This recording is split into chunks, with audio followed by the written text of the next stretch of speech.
Assalamualaikum warahmatullahi wabarakatuh. Saya di sini akan mempresentasikan hasil kerja saya, yaitu seperti berikut. Berikut ini adalah PPT hasil kerja saya tentang analisis kesulitan belajar siswa SD Negeri Tegapelang kelas 1. Sebelumnya, perkenalkan, nama saya Risan Sinina Nahda, ini 2018, 33169, kelas 7E, Pendidikan Guru Sekolah Desa. Diagnosa kesulitan belajar. Kesulitan belajar adalah kondisi di mana siswa mengalami kesulitan dalam belajar. Hal ini dapat disebabkan oleh faktor fisik, sosial, maupun psikolog, menurut Bahrudin tahun 2014. Yang kedua, siswa yang mengalami kesulitan belajar akan menemui kesulitan yang nyata, yaitu adanya disfungsi neurologis, adanya kesulitan dalam tugas-tugas akademis, adanya kesenjangan analisis prestasi yang dicapai, dan berbagai pengaruh lingkungan, menurut Abdurrahman tahun 1999. Yang selanjutnya, diagnosis merupakan istilah yang diadopsi dari bidang medis. Menurut Abin SM tahun 2002, halaman 307, diagnosis dapat diartikan sebagai berikut. 1. Upaya atau proses menemukan kelemahan atau penyakit, awareness descent. Apa yang dialami seseorang melalui pengujian dan studi yang sesama mengenai gejala-gejalanya atau symptoms. Yang kedua, studi yang seksama terhadap fakta tentang suatu hal untuk menemukan karakteristik atau kesalahan-kesalahan dan sebagainya yang esensial. Ketiga, keputusan yang dicapai setelah dilakukan suatu studi yang seksama atas gejala-gejala atau fakta-fakta tentang suatu hal. Selanjutnya di sini ada kesulitan belajar. Ada gejala dari kesulitan belajar disleksia atau kesulitan membaca. Ini adalah kemampuan belajar anak berada di bawah kemampuan yang seharusnya dengan mempertimbangkan tingkat inteligensi usia dan pendidikannya. Yang kedua ada gejala kesulitan belajar, gangguan disgrafia atau kesulitan belajar menulis. Kesulitan ini berasal dari kelainan saraf yang menghambat kemampuan menulis, yang meliputi hambatan fisik seperti tidak dapat memegang pensil ataupun tulisan tangannya buruk. Selanjutnya, ciri kesulitan belajar. Di sini ada 3 poin. Yang pertama, dilihat dari persepsi visualnya. Ciri-ciri kesulitan belajar yang dialami oleh siswa seperti pada saat menulis, siswa sering menulis dengan salah satu huruf yang tertinggal atau tidak lengkap. Poin yang kedua, dilihat dari persepsi auditori. Ciri-cirinya seperti siswa sulit memahami perintah yang disampaikan oleh guru. Yang ketiga, dilihat dari segi bahasa. Cirinya seperti siswa sulit memahami kalimat yang disampaikan kepadanya serta sulit mengungkapkan apa yang sedang dipikirkannya. Nah, yang selanjutnya, sini ada latar belakang timbulnya kesulitan belajar. Menurut Slameto tahun 2010, halaman 54 sampai 72, faktor-faktor yang mempengaruhi kesulitan belajar digolongkan menjadi 2, yaitu faktor intern dan ekstern. Faktor intern adalah faktor yang ada dalam diri individu yang sedang belajar. Nah, sedangkan untuk faktor ekstern adalah faktor yang ada di luar individu, bisa jadi lingkungan dan sebagainya. Terus, adapun faktor yang menyebabkan kesulitan belajar siswa adalah sebagai berikut. Yang pertama, ada faktor internal siswa. Ada faktor fisiologis. Kondisi fisik pada umumnya sangat berpengaruh terhadap belajar. Anak dalam keadaan jasmaninya segar akan berbeda belajarnya dengan anak yang kelelahan. Anak yang kekurangan gizi, ternyata kemampuan belajarnya di bawah anak-anak yang tidak kekurangan gizi. Mereka cepat lelah, mudah mengantuk, dan tidak mudah menerima pelajaran. Untuk faktor yang kedua, ada faktor psikologis. Dari faktor psikologi, siswa seperti contohnya cacat mental, sangat mempengaruhi kemampuan belajar, sehingga secara otomatis mengakibatkan ketidakmampuan belajar.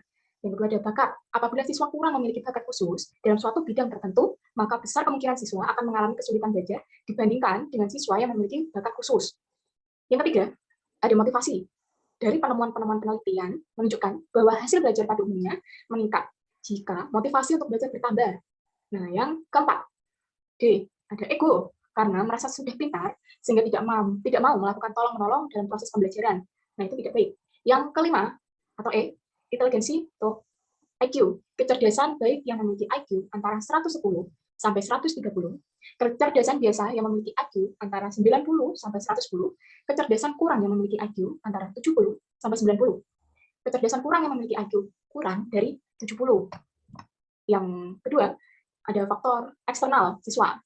Faktor eksternal tadi kan yang berasal dari luar. Nah, di sini ada faktor keluarga. Nah, faktor keluarga mempunyai peran yang dapat mempengaruhi proses belajar pada siswa.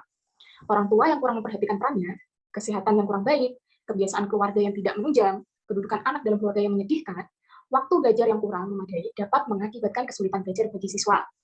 Nah, selanjutnya ada faktor lingkungan sekolah. Nah, untuk faktor lingkungan sekolah mempunyai pengaruh yang sangat besar terhadap kesulitan siswa dalam mencapai keberhasilan.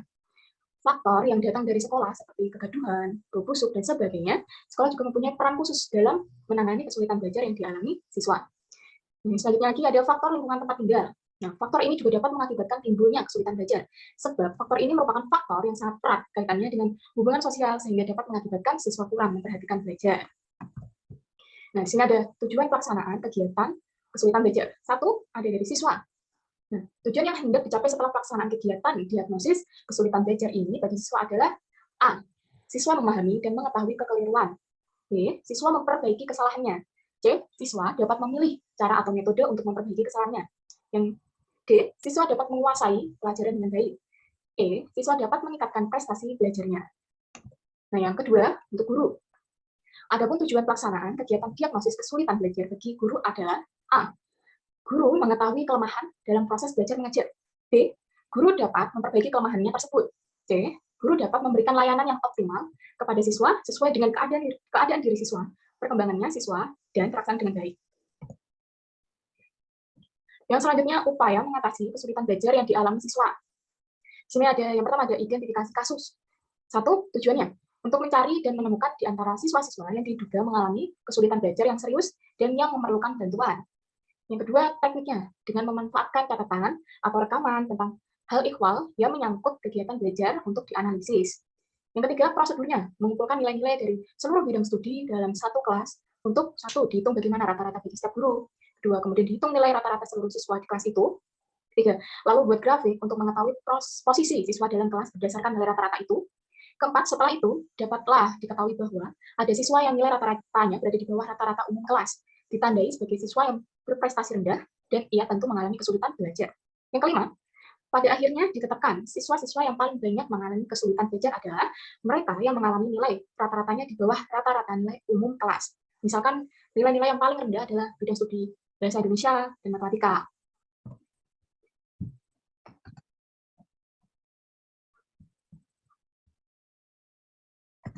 Nah, yang selanjutnya, melakukan diagnosis. Dengan melakukan diagnosis. Nomor satu, tujuan mengetahui secara tepat lokasi kesulitan belajar tersebut dalam bidang studi apa saja, juga untuk mengetahui secara pasti jenis kesulitan yang dialami, serta menemukan latar belakang apakah yang menyebabkan timbulnya kesulitan belajar. Yang kedua, teknik.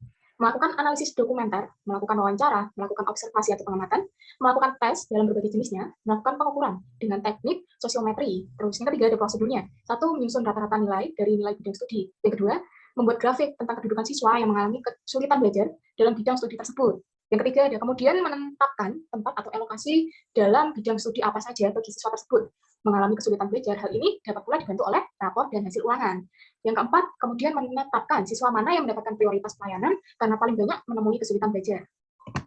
Yang ketiga, selanjutnya ada dengan cara melakukan prognosis. Satu, tujuan untuk menetapkan macam dan teknik pemberian bantuan yang sesuai dengan corak kesulitan yang dihadapi siswa. Yang kedua, ada prosedurnya. Prosedur yang pertama, bila siswa menemukan kesulitan disebabkan oleh latar belakang pribadi, maka hendaknya diberikan bantuan melalui konseling. Dua, bila disebabkan oleh gangguan mental atau nervous, gangguan kesehatan jasmani, dan sebagainya, maka hendaknya dilimpahkan kepada dokter ahli yang bersangkutan.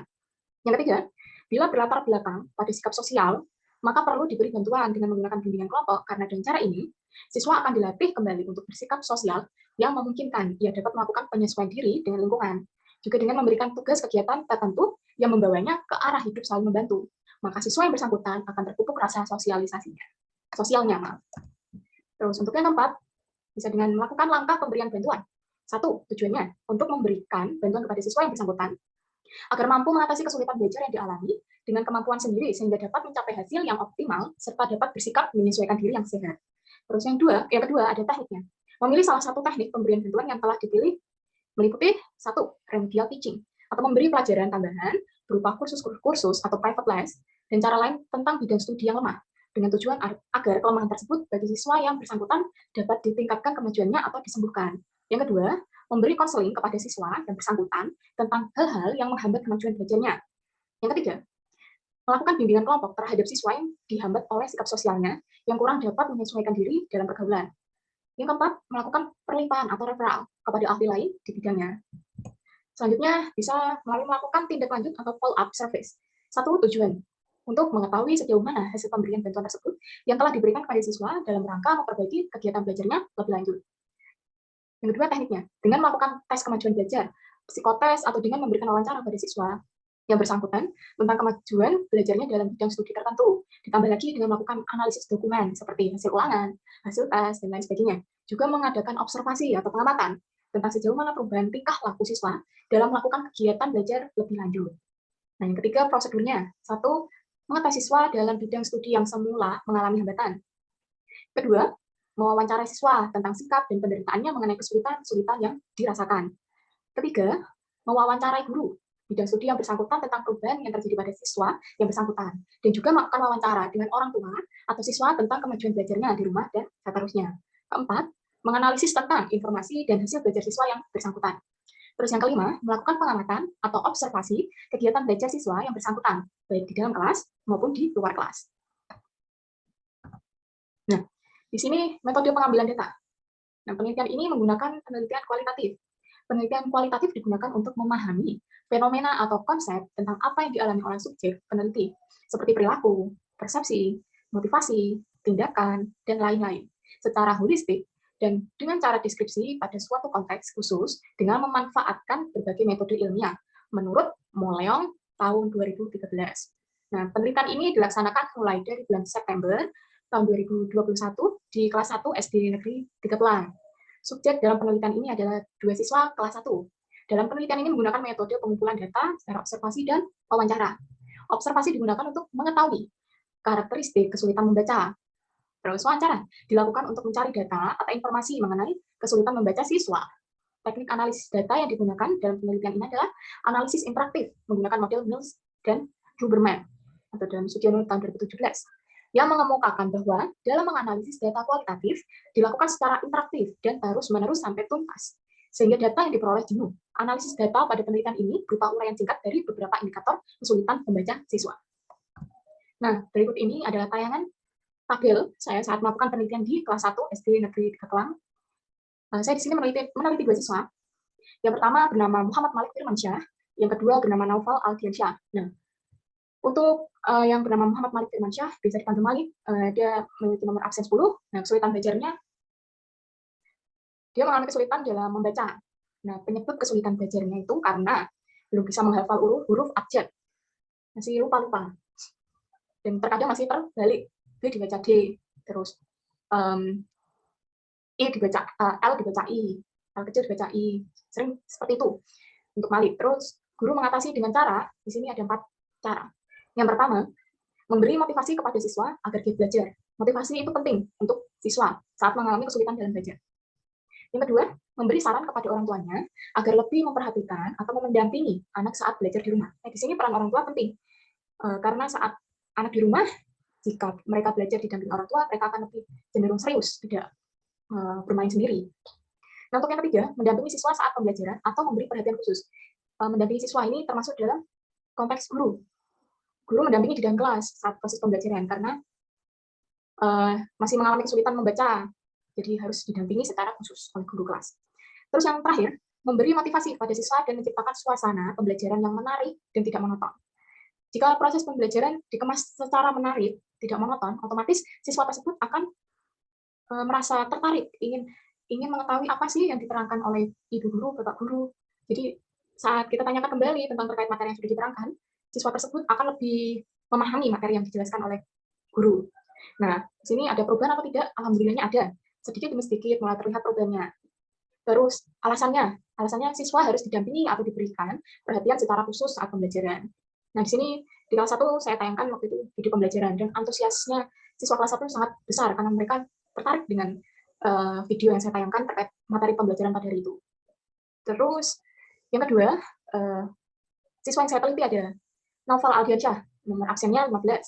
Terus Naufal ini mengalami kesulitan belajar, yaitu kesulitan dalam membaca teks panjang, sebuah cerita. Dia terkadang saat disuruh membaca teks yang cukup panjang, sering dilewat-lewat gitu, sering terlewatkan baris yang pertama atau baris yang berapa, sering terpencar. Nah, seharusnya kan urut membacanya. Terus penyebab kesulitan belajar, dia tuh siswa terlalu praktis saat pembelajaran dan kurang minatnya saat pembelajaran. Jadi dia tuh hiperaktif, tidak mau diam di dalam kelas, selalu berjalan terkadang di dalam kelas. Entah itu alasan meminjam penghapus atau pensil atau melihat pekerjaan temannya, pasti dia selalu seperti itu. dan tidak fokus saat guru menerangkan materi. Terus, guru mengatasi dengan cara apa? Terus, dengan cara memberi motivasi kepada siswa dan menciptakan suasana pembelajaran yang menarik dan tidak monoton. Nah, tadi kan sudah ditayangkan video juga. Nah, ternyata Naufal juga merasa tertarik saat ditayangkan video pembelajaran, atau tidak bisa menggunakan media dalam pembelajaran yang terkait tentang materi yang akan dijelaskan oleh guru. Maka siswa akan merasa ingin tahu apa sih yang diterangkan oleh Bapak Ibu guru, materi apa sih yang dikemas dalam alat peraga tersebut. Merasa tertarik sekali biasanya siswa saat diberikan materi dengan menggunakan media atau alat peraga. Terus ada perubahan atau tidak? Alhamdulillah ada sedikit demi sedikit mulai terlihat perubahannya. Terus alasannya menciptakan suasana pembelajaran yang menarik perhatian siswa, misalnya teks cerita diganti dengan menayangkan video. Tadi kan sudah ada fotonya. Nah, yang berikut ini adalah foto saat saya melakukan penelitian atau analisis kesulitan belajar siswa kelas 1 pada saat itu. Nah, saya kira cukup sekian presentasi dari saya. Kurang lebihnya mohon maaf. Wassalamualaikum warahmatullahi wabarakatuh.